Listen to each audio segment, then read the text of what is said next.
Chapter 4. The Fall of a Mockingbird. Sansa was worried about Jon. It has been more than 3 weeks since he left for Last Hearth, and so far she had no word from Jon. On her instance Lady Brienne had spoken with a few of the Free Folk, and the news that they shared was worrisome. According to the Free Folk, Jon had asked for reinforcements from them, and since then there has been no contact. She had pleaded with Jon to wait for mustering support from northern houses. But he had argued that the northern houses will only follow someone with strength. The Stark name has lost that strength when the northern army was butchered at the Twins. If the northern houses join us, then they will do so only if we have the strength to defeat the Boltons. We don't even have our own family seat. Why would the lords gamble their position for us, Sansa? Those were his exact words, and thinking back on it she understood what he was saying. House Stark has not even a single soldier to call to its name, so why would other lords give up their men to fight for the Starks?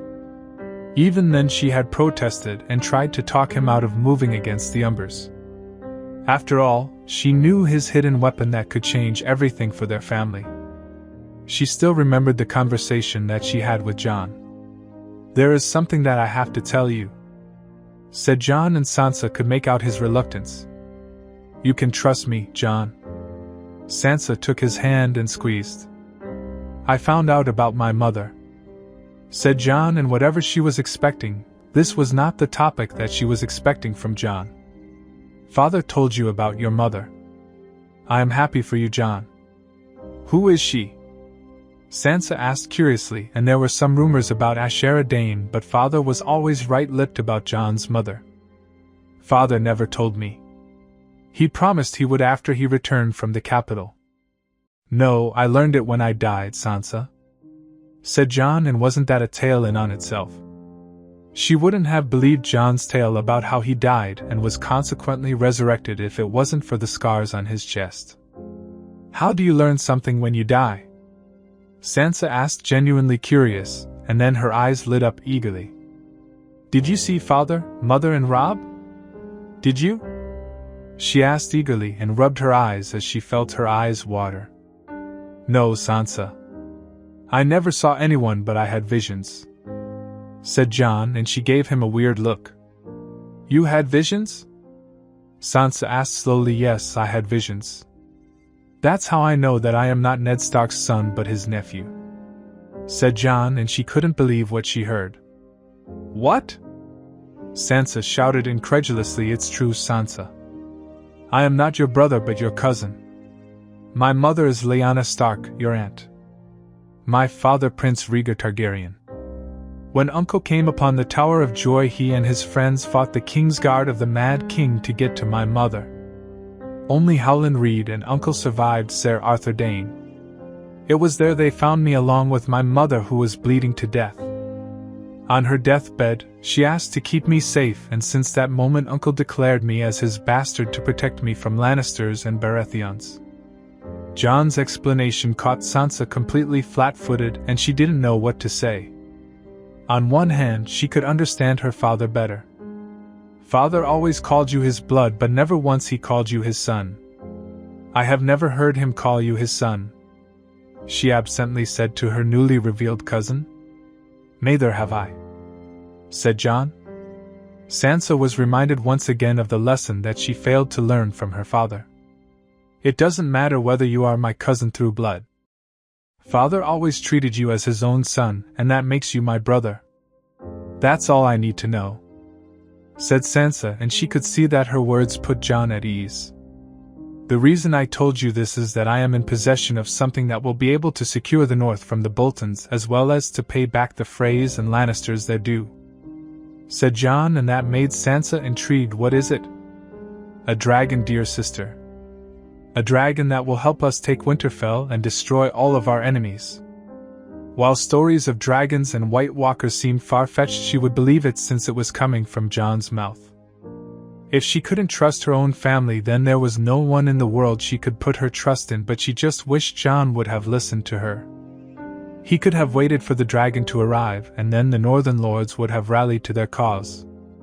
But Jon wouldn't hear her out, and instead, he was adamant to attack the Umbers and take Ned Umber hostage.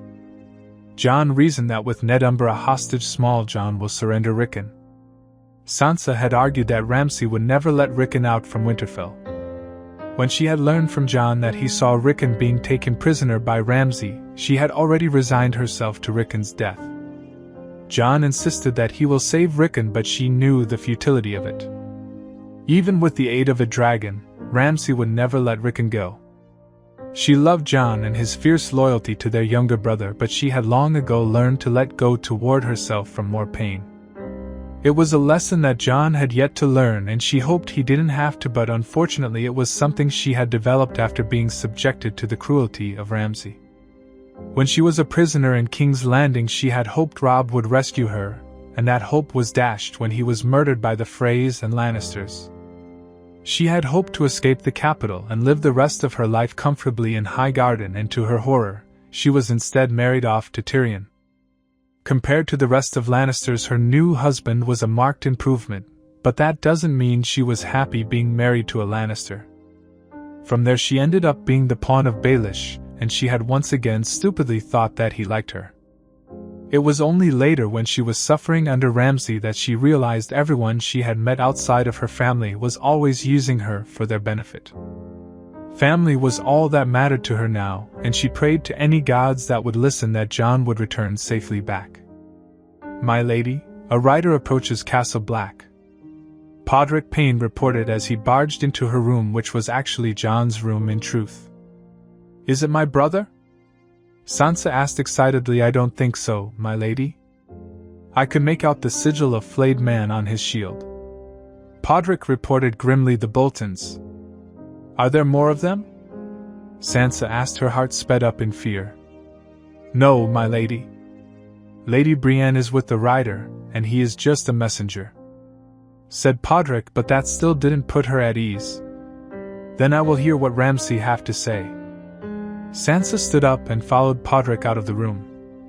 Just as Podrick said, Lady Brienne was facing the rider and was trying to glare the Bolton guard into a melted goo. Sansa was amused to note that it was working, looking at the squirming messenger. As she took the message from the rider and read through its intents, she was not that much surprised. It was some gruesome threats and a confirmation that Rickon was under Ramsay's custody. She was about to give a scathing reply, but her attention shifted behind the messenger, and a happy smile blossomed on her face. She ran around the messenger and pulled Jon, who had dismounted from his horse, into a hug. With Jon beside her, she could feel her previously lost confidence return twofold. "Who is this Sansa?" Jon asked, pointing at the messenger. "Ramsay's messenger," Sansa answered and gave him the rolled-up parchment.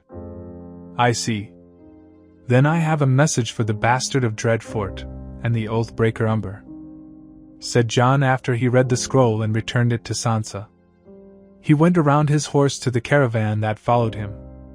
He took out a sack and handed it over to the messenger. "These are the heads of Mors Umber and Hother Umber. I took the liberty to put other heads on a spike all around Last Hearth. Tell that to the Oathbreaker Umber, and remind him that winter is coming. Tell him that I have his brother in my custody, and if he won't hand over Rickon to me, I will ride out into Winterfell and crush the Boltons and his traitorous men. When I am done with that piece of shit, I will end House Umber for good. Remind him that houses that have risen up in rebellion with House Bolton have never survived to tell the tale. Tell him that war is coming and the North remembers this treachery of House Umber," said Jon, and he sent off the shaken messenger on his way.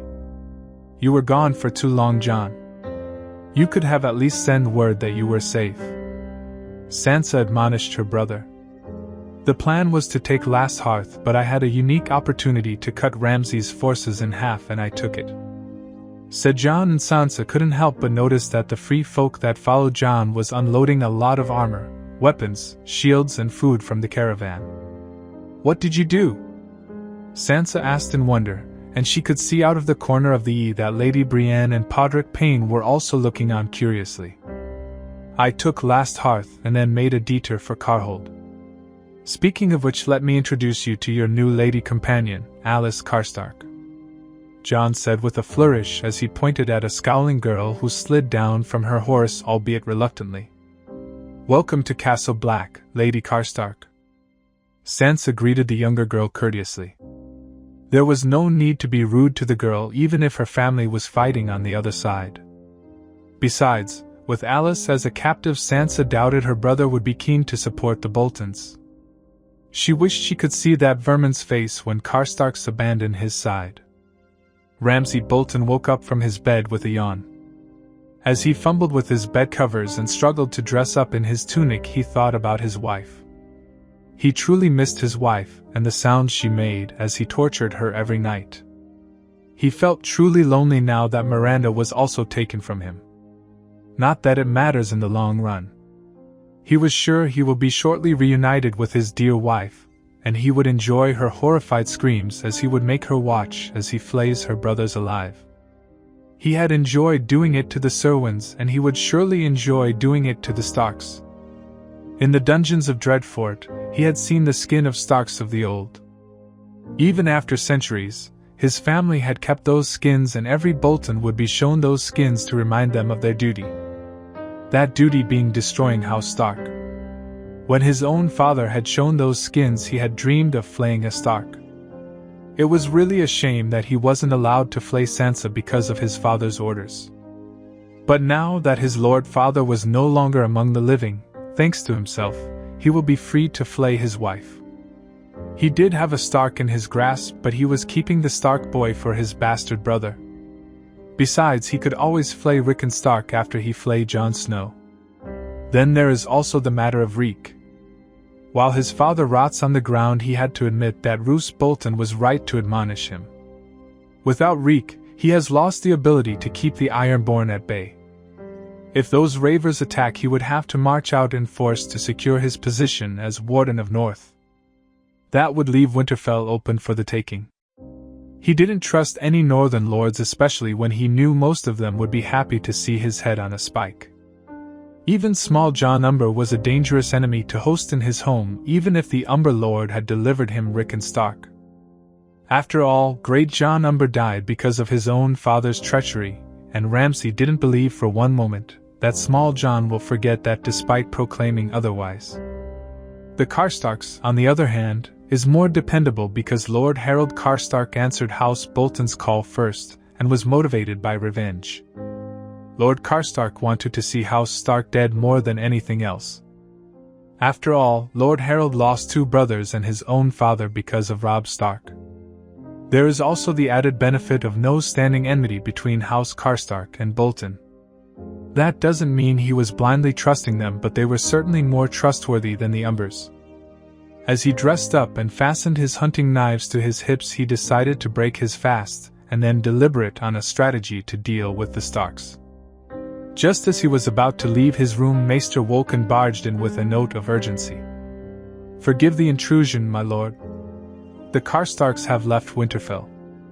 The old maester managed to wheeze out in between his haggard breathing. "What do you mean? How can the Karstarks leave Winterfell without my knowledge?" Ramsay shouted as he hurried out of the room, closely followed by the maester. "I had posted Merrick on guard duty specifically to watch the Umbers and Karstarks." "Where is he?" Ramsay asked as his mind raced with ways to torture Merrick for failing him. "Merrick is dead, my lord. As are the guards assigned to our granaries, North Gate, and the stables," Master Wolkan reported as the old maester struggled to keep pace with Ramsay, who was by this point beyond incensed. "They raided our granaries and stables?" Ramsay asked, afraid that he would be without food and cavalry in the coming war. "Yes, my lord. They took as much as they needed from the granaries, but we lost most of the horses. I did the counting and I could only find 50. Master Wolkan reported, and he blanched as Ramsay turned on him with furious eyes. "What about Rickon Stark?" Ramsay asked. "Safe in the cells, my lord. Lord Umber had stationed his own men outside the cells along with your own personal guards. The Karstarks may have decided not to go for Rickon in fear of alerting the castle." Master Wolkan explained. "How come none of the guards heard the commotion? Surely they are not deaf enough to miss the fact that an entire army was fleeing at night right through the gates?" Ramsay asked incredulously. "The winds were strong last night, my lord. If the men heard anything at all, then they probably dismissed it as the howling winds. Master Wolken reasoned, which only made Ramsay angrier. How many men do we have left? Ramsay asked with gritted teeth. 4,500 soldiers are pledged to fight for House Bolton. Out of those 50 were killed last night. The Umbers have brought 200 men, and that would leave our total strength at 4,650. Master Wolken reported grimly. Why would the Karstarks abandon us all of a sudden? They were the first to answer the call, but why betray me now? Ramsay asked more to himself, and Maester Wolken remained silent. He had done his part, and he was not going to get involved in the thought process of this mad kinslayer. His oaths be damned. Besides, he could already feel the kinslayer's days are numbered. Brienne had to admit that Podrick was improving in his sword techniques. While her squire was of a decent sort, he was no skilled warrior. That doesn't mean he can hold on his own, but she had the feeling that her squire would be well suited in using some other weapon than a sword. She had said so to his face several times, but Pod was quite stubborn to master his sword. If nothing else, she appreciated his candor and dedication to his convictions. Training with her squire, she had learned that he swung his sword too hard sometimes, that he entirely forgot to mind his footwork. It was a dangerous lapse from Podrick's side, and she made him aware of it by kicking his knees, and consequently, Podrick fell face down on the ground mid-swing. How many times have I told you to watch your footwork, Podrick? Brienne admonished her squire and watched on dispassionately as he climbed to his feet on his own with an apologetic face. Sorry, my lady. Podrick apologized. Stop apologizing and concentrate on your footwork. She ordered as she once again positioned her sword and was about to take an experimental jab, but paused as a rider rode into her field of vision. The rider took notice of her and pulled the horse into a slow trot towards her position. Podrick, seeing her attention shift, also noticed the rider, and he readied his sword just in case. Are you Lady Brienne of Tarth? The rider asked. I am. Brienne looked down curiously as the rider took out a sealed parchment and handed it over to her. For Lady Sansa's eyes only, the rider said, and rode off before she could ask more. But seeing the sigil, she understood just who was behind this message. While she had her reservations about that man, she had a duty to Lady Sansa, and she was sure that Sansa would be on guard this time around. Littlefinger? Sansa asked incredulously after Brienne handed over the message to Lady Sansa. The sigil gave it away, my lady. Although, I think it may also be the Boltons that are trying to lure you out. Brienne warned, and she was not ruling out that possibility.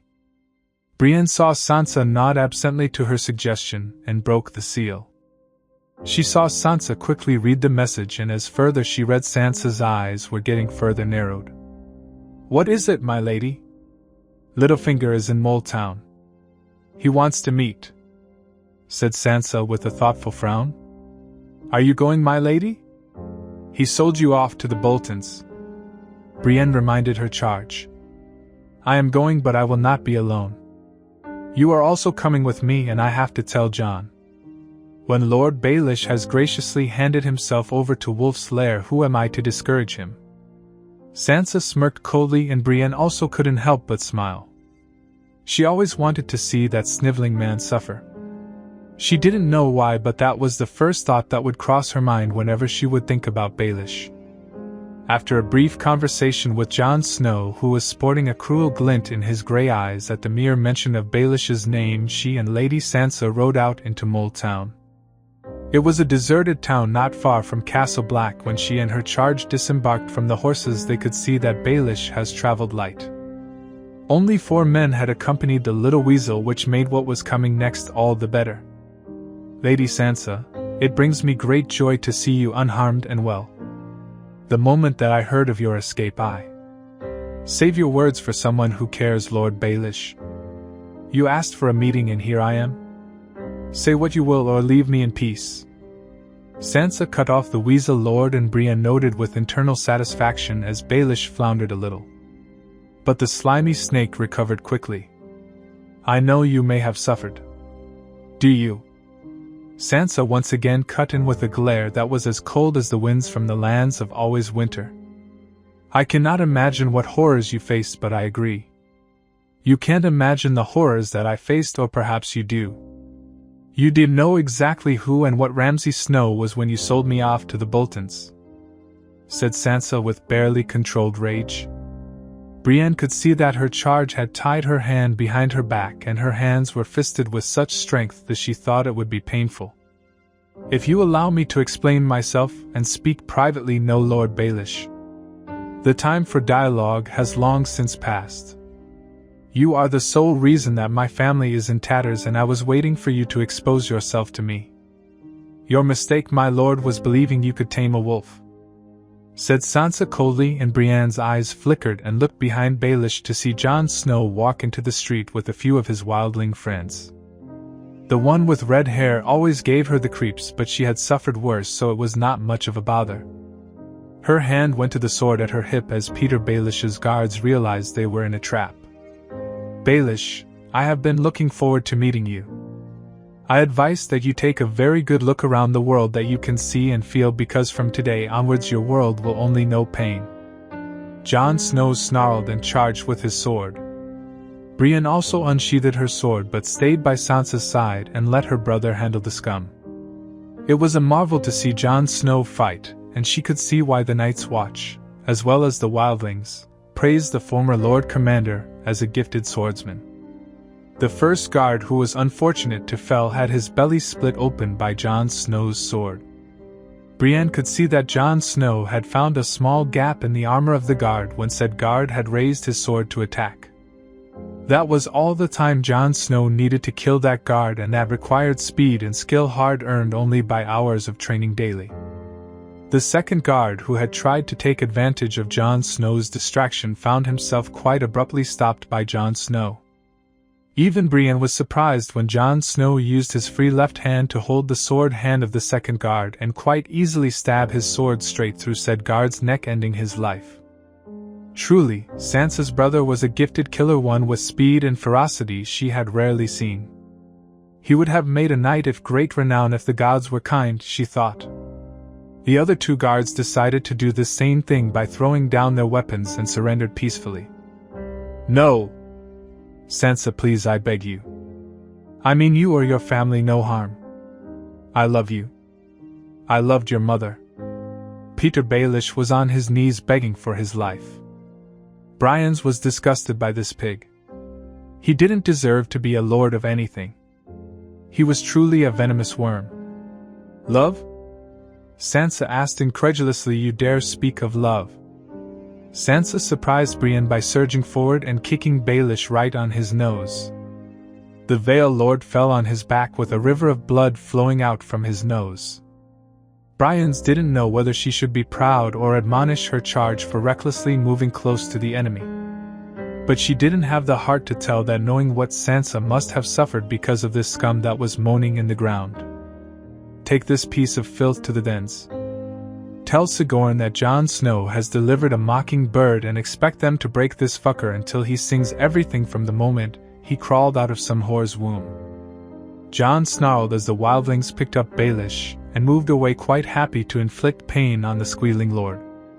Brienne could hear the excited whispers between the wildlings, and by the looks of it, Lord Baelish will be having some hard times ahead of him. The Dens will be extracting every scrap of information that he holds in his black heart. I have already spoken with Sigorn, their leader, and he has agreed to extract the location of where he hides all the stolen gold. That, along with some other information, will be useful if we are to rebuild the North and the Riverlands. He started the war, and we will heal the land using the resources he stole.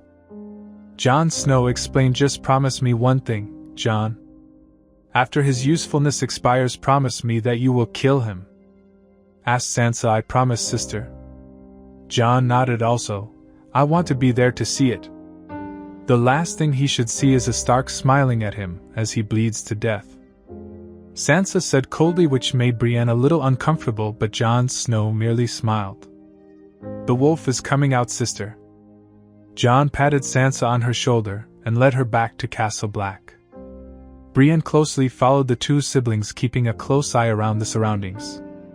She had kept her word to Lady Catelyn by protecting Sansa as best as she could, but she could do more, and her duty has yet to be completed when she knew that Arya was still out there. "You look like shit," said Yara as she handed over a wineskin to Theon, but to her surprise he didn't take it. Instead, her dear brother was avoiding eye contact.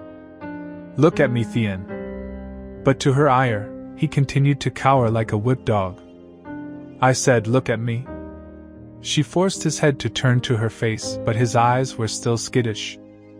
"How did you come here?" she asked, shaking him for good measure when he remained silent. "I escaped." Then squeaked out, "Really? How can I believe you, especially with the timing?" She scowled as her mind raced with possibilities. The Boltons have broken her brother, and she had seen it firsthand when she tried to rescue him from Dreadfort. "Timing?" Theon asked curiously, still not looking at her. "Our father is dead. Euron killed him. Soon we will have a King Smoot, and I intend to put forth my claim. So, I have my suspicions about your presence here, brother." "Did the Boltons send you?" Yara asked with a hard stare, and for once in this entire conversation, Theon looked her in the eye briefly. "No, I escaped the Boltons."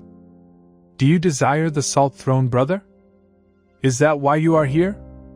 Yara asked as she took hold of Theon by his hair and forced him to look straight into her eyes. "No, I don't want it," Theon shouted, but quickly went back to his meek voice. "I don't deserve it. I am not fit to rule anything." To Yara's horror, Theon started crying, and all her doubts about him flew away in an instant. She remembered the scared little boy that he was when he was dragged away from their home after her father's failed rebellion. Even now it was Theon that suffered for their father's mad schemes, and that too in a truly horrific way. "Are you still in there?"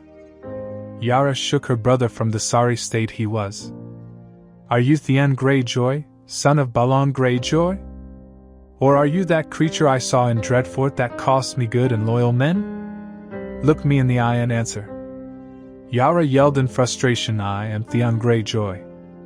I am Ironborn, and I would name you my queen," said Theon, and for once Yara could see a glimpse of her brother inside that shell. She was sure she could bring him out eventually. She had to, because she needed every ounce of support to counter Euron and be the Queen of Iron Islands.